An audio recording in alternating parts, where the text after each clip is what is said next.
우리가 있는 성경에는 굉장히 많은 등장인물이 나옵니다. 그리고 그 중에는 입체적인 인물들도 많습니다. 이 입체적인 인물이라는 것은 처음과 나중의 성격, 처음과 나중의 정체성이 달라지는 인물들입니다. 대표적인 사람이 사도 바울인데요. 사도 바울은 부정적인 인물에서 긍정적인 인물로 바뀐 사람입니다. 예수님을 믿는 사람들을 핍박하던 사람에서 본인이 예수님을 전하는 사람으로 바뀌게 되었죠. 반면에 처음에는 긍정적이었다가 나중에는 부정적인 인물로 바뀌는 사람도 있습니다. 이스라엘의 초대 왕이었던 사울이 대표적인 사람입니다. 사울은 처음에는 겸손하고 하나님의 뜻에 순종하는 왕이었지만 나중에는 교만하고 불순종하는 왕이 되었습니다. 그리고 요즘에 우리가 새벽마다 살펴보는 이 열왕기상에 나오는 솔로몬도 긍정적이었다가 부정적으로 바뀌는 대표적인 인물 중에 한 명입니다. 솔로몬은 왕위에 오른 후에 하나님께 1000번제를 드렸습니다. 하나님께서는 그 제사를 기쁘게 받으셨고요. 솔로몬의 꿈에 나타나서 내가 너에게 무엇을 줄꼬 너는 구하라 라고 말씀하십니다. 그때 솔로몬이 구했던 게 무엇이었습니까? 사람들을 잘 재판하는, 다스릴 수 있는 듣는 마음을 구했습니다. 그 대답도 하나님의 마음에 쏙 드는 대답이었습니다. 그래서 솔로몬에게 너가 구한, 내가 구한 지혜롭고 총명한 마음과 함께 구하지 않은 부귀와 영광도 주시겠다고 약속을 하십니다. 오늘 우리가 새벽에 읽은 이 10장의 말씀은 하나님께서 솔로몬에게 주시겠다고 하신 그 부귀 영화가 어떻게 성취되었는지를 보여주는 말씀입니다. 하나님께서는 솔로몬에게 약속하신 그 약속을 신실하게 이루어 주십니다. 솔로몬의 부귀와 솔로몬이 누렸던 영화에 대해서 오늘 본문이 말하는데요. 솔로몬은 참으로 어마어마한 부를 누렸습니다. 솔로몬이 누렸던 부귀와 영화는 예수님께서도 인정하실 정도였습니다. 마태복음 6장 29절에 보면은 예수님께서 이렇게 말씀하시는 표현이 나옵니다. 솔로몬의 모든 영광으로도 입은 것이 이 꽃 하나만 갖지 못하였느니라. 물론 이 말씀의 맥락은 들의 백합화를 봐라. 들의 백합화가 얼마나 아름답고 귀하냐라고 말씀하시는 말씀인데 그 맥락에서 비교 대상으로 솔로몬이 나온 겁니다. 근데 우리가 보통 비교를 할 때는 좋은 것과 비교합니다. 좋은 것과 비교해야 그 비교의 대상이 더 뛰어난 것으로 드러나게 되지요. 세상에서 가장 아름다운 하나님의 피조물과 비교하는 것으로 솔로몬의 영광을 예수님이 드셨다는 것은 솔로몬의 영광이 그가 누렸던 영화가 그만큼 대단했다는 것이었습니다. 그러면 솔로몬은 얼마나 대단한 부귀 영화를 누렸을까요? 1절 말씀에 보면 솔로몬이 세금으로 거둔 금의 무게가 666달란트라고 기록합니다. 지금의 무게 단위로 환산하면 약 23톤에 달하는 무게입니다. 어마어마한 양의 금이지요. 그런데 세금으로 거둔 게 그 금이 전부가 아니었습니다. 2절에 보면은 상인들 등 많은 사람들이 솔로몬에게 따로 세금을 가져왔다고 합니다. 매년 걷는 수입이 어마어마하게 많았던 것입니다. 그런데 그 금의 무게가 666달란트라는 것은 조금 꺼림직합니다. 성경에 666이라는 숫자가 처음 등장하는 장면인데요. 물론 우연히 그렇게 맞춰졌을 수도 있지만 성경에 의미 없는 숫자는 없습니다. 여러분, 숫자 6은 불완전을 뜻하는 수입니다. 사탄의 수라고 불리기도 합니다. 보통 7을 완전수라고 하죠. 7을 하나님의 숫자라고 합니다. 하늘의 숫자 3과 땅의 숫자 4가 합쳐진 7. 하늘과 땅을 다스리시는 완전하신 하나님을 나타내는 숫자라고 하는데요. 이 6이라는 숫자는 7에서 1이 모자란 겁니다. 그러니까 완전하게 되기 위해 좀 모자란, 하나가 모자란 불완전의 의미가 있습니다. 완전해지고 싶지만 모자란, 하나님의 보좌를 탐내다가 쫓겨난, 그런 사탄과 같은 이미지가 있는 거죠. 그런데 그 불완전을 뜻하는 숫자 6이 3번을 겹쳤다는 것은 3번도 완전수거든요. 불완전이 3번에 겹쳐 나타난다는 건 불완전이 완전하다는 뜻입니다. 불완전의 완전, 완전한 불완전. 그러니까 이 열왕기 기자는 이 숫자를 통해서 솔로몬이 완전하신 하나님께 가까이 가기보다는 불완전한 세상 혹은 불완전한 사탄에 점점 더 가까워지고 있음을 보여주는 것입니다. 조금 더 의미를 부여하자면 솔로몬에게 세수로 거쳐진 그 금들이, 그 많은 물질이, 그 부귀영화가 솔로몬으로 하여금 점점 더 불완전에 완전하도록, 완전한 불완전이 되도록 끌고 가고 있다는 겁니다. 솔로몬은 그 차고 넘치는 금으로 쳐서 느려뜨려서 방패를 만듭니다. 16절에 보면 느려뜨린 금으로 큰 방패 200개를 만들었다고 하지요. 한 개를 만들 때 금이 600세겔, 약 7kg 정도가 사용이 되었습니다. 그리고 작은 방패도 300개를 만들었습니다. 큰 방패의 4분의 1 정도의 크기가 되었는데요. 이 방패들은 순전히 장식용이고 순전히 과시용으로 만든 그런 방패였습니다. 그리고 18절부터 20절 말씀에는 왕의 보좌를 만드는 장면이 나옵니다. 상아로 만들고 금으로 입혔습니다. 그 보좌에는 6층계가 있었다고 하는데요. 19절에. 근데 이러한 양식은 고대 근동의 건축 양식을 따라서 만든 거라고 보통 학자들이 설명을 합니다. 그런데 다른 나라와 비슷한 형태로 만들었지만 솔로몬의 보좌는 얼마나 더 특별하고 얼마나 더 화려하고 정교했는지 20절 말씀에 보면 어느 나라에서도 그렇게 만들 수 없었다라고 설명합니다. 그러니까 솔로몬이 앉았던 보좌가 그렇게 화려하고 정교했다는 것이지요. 솔로몬이 사용하는 그릇들은 다 금이었습니다. 21절에 보면 은은 너무나 많아서 귀하게 여기지도 않았다라고 표현합니다. 이렇게 귀한 물건이 풍부했던 이유는 무역이 활발하게 이루어졌기 때문입니다. 22절은 이렇게 기록합니다. 왕이 바다에 다시스 배들을 두어 히람의 배와 함께 있게 하고 그 다시스 배로 3년에 한 번씩 금과 은과 상아와 원숭이와 공작을 실어 왔음이더라. 세상에 진귀한 물건을 무역으로 공수해 왔습니다. 그렇게 솔로몬은 누구보다도 풍성한 삶을 살았습니다. 그 이후에 나오는 23절부터 25절의 말씀에는 솔로몬에 대한 평가가 기록되어 있습니다. 우리 이 말씀 같이 한번 읽겠습니다. 23절부터 25절입니다. 시작. 솔로몬 왕의 재산과 지혜가 세상의 그 어떤 왕보다 큰지라. 온 세상 사람들이 다 하나님께서 솔로몬의 마음에 주신 지혜를 들으며 그의 얼굴을 보기 원하여 그들이 각기 예물을 가지고 왔으니 곧 은그릇과 금그릇과 의복과 갑옷과 향품과 말과 노새라. 해마다 그리하였더라. 아멘. 솔로몬의 재산과 지혜는 당시에 그 어떤 왕보다도 컸습니다. 이것은 주변 나라 사람들도 다 인정하는 것이었습니다. 그래서 솔로몬의 지혜의 말을 듣기 위해서 예물을 가지고 와서 솔로몬을 찾아오기도 했습니다.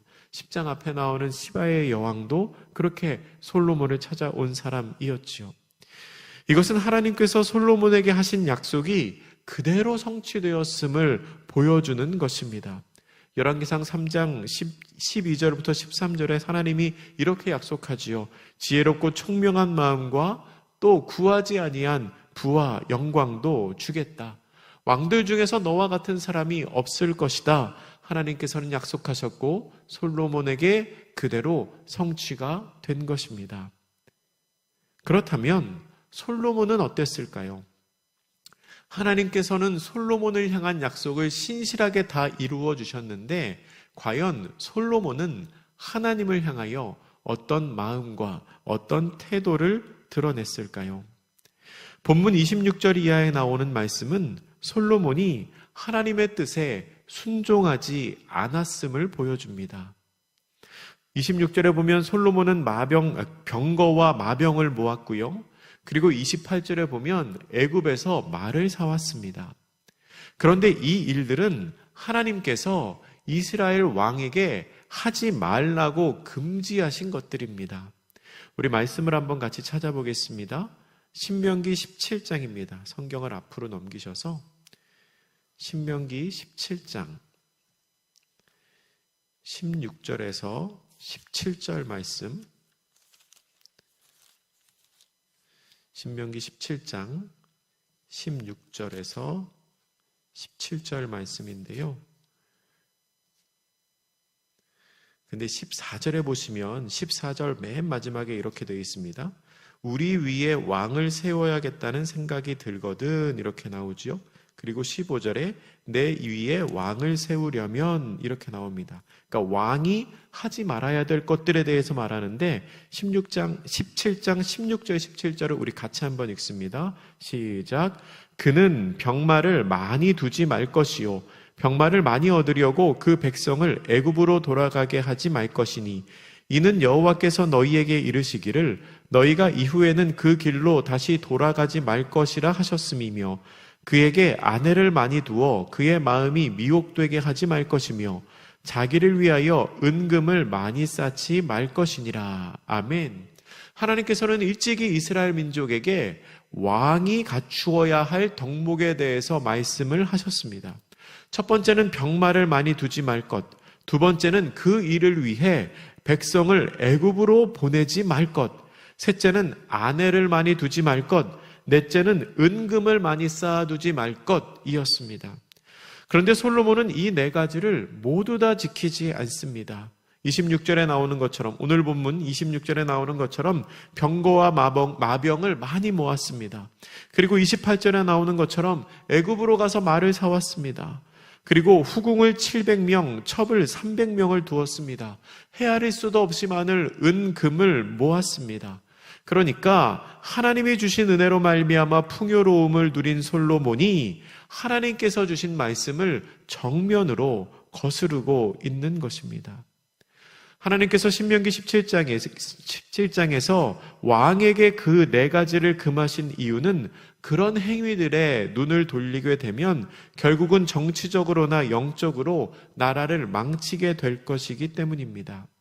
그래서 왕에게 그렇게 하지 말라고 금하신 겁니다. 그런데 솔로몬은 그 명령을 지키지 않았고 결국 하나님의 염려대로 이 시기 이후 솔로몬은 급격히 하나님으로부터 멀어지게 됩니다. 그렇다면 우리는 이 솔로몬이라는 사람을 어떻게 이해해야 될까요? 솔로몬의 잘못이 어디에서부터 시작된 것일까요? 먼저 하나님께서 솔로몬에게 지혜와 부귀를 주신 것은 사실입니다. 솔로몬은 하나님께서 주신 지혜로 세상 그 누구보다 지혜로웠습니다. 그리고 하나님께서 주신 부귀 영화를 그의 삶에 누렸습니다. 그런데 가만히 솔로몬의 이야기를 읽다 보면 그는 풍요와 번영과 성공을 위하여 스스로도 노력을 많이 했던 것으로 보입니다. 하나님이 그에게 지혜와 풍요로움을 주셨는데 솔로몬은 그것을 누리면서 더 갖고 싶었던 것 같습니다. 그리고 자기의 이름이 드러나기를 원했던 것 같습니다. 자기 스스로 그런 노력을 많이 해서 근데 그런 노력이 어떤 결과로 나타나냐면 백성들에게 노동을 강요하고 또 세금을 과하게 걷는 것으로 나타나게 됩니다. 이것은 분명히 의로운 일이 아니었습니다. 가만히 있어도 하나님께서 복을 주셨는데 더 많이 누리고 싶어서 백성들에게 세금을 걷고 노동력을 착취하는 것, 의로운 일은 아니었지만 근데 제가 생각하기에 여기까지는 그래도 괜찮습니다. 여기까지는 왕으로서 할 수 있는 일이고 여기까지는 사무엘이 이미 백성들에게 경고했던 내용입니다. 사람들이 사사시대 마지막 말미에 사무엘에게 왕을 요청합니다. 우리에게도 왕이 필요합니다. 그렇게 말했더니 사무엘이 사무엘상 8장에서 뭐라고 말하냐면 왕이 생기면 어떻게 되는지 알아? 그 왕이 너희들의 아들들을 데려다가 일을 시킬 거야. 너희들의 딸들을 데려다가 요리를 시킬 거야. 포도원의 수확물을 가져갈 거야. 양떼를 걷어갈 거야. 그러니까 이미 왕이 생기면 너희들의 노동력을 착취하고 세금을 걷어갈 거라고 경고를 했습니다. 근데 그럼에도 불구하고 사람들은 왕이 필요하다고 말했고 하나님께서는 왕을 세워주시지요. 그러니까 여기까지는 왕으로서 그럴 수 있다 치는데 문제는 그 상황에서의 솔로몬의 선택입니다. 성전과 왕궁 건축이 끝난 후 솔로몬은 이 모든 것이 하나님의 은혜로부터 왔음을 인정하고 겸손해야 했습니다. 그리고 백성들을 돌봐야 했습니다. 또한 자신의 삶을 하나님의 명령에 비추어 하나님의 말씀에 비추어 겸허하게 돌아보아야 했습니다. 어떤 말씀에 자신을 비추어야 했을까요? 아까 말씀드린 신명기 17장 16절부터 17절까지의 말씀, 왕이 하지 말아야 할 그 4가지의 하나님의 명령에 비추어 자신의 삶을 돌아보아야 했습니다. 솔로몬이 그 말씀을 몰랐을 거라고 생각하지 않습니다. 세상의 모든 지혜를 다 알고 있던 솔로몬은 분명히 그 말씀도 알고 있었을 것입니다. 만약에 솔로몬이 그렇게 하나님의 율법에 비추어 자신의 삶을 돌아보았다면 부역과 세금이 힘들더라도 백성들 앞에서 민심을 지킬 수 있었을 것입니다. 또한 하나님 앞에서 믿음을 지킬 수 있었을 것입니다. 그리고 결국 하나님 앞에서 더욱 풍성한 삶을 살 수 있었을 것입니다. 하지만 하나님께서 이미 많은 것을 주셨음에도 불구하고 솔로몬은 그것 위에 더 많은 것을 가지고 싶어 했습니다. 그리고 더 많이 누리려고 했습니다.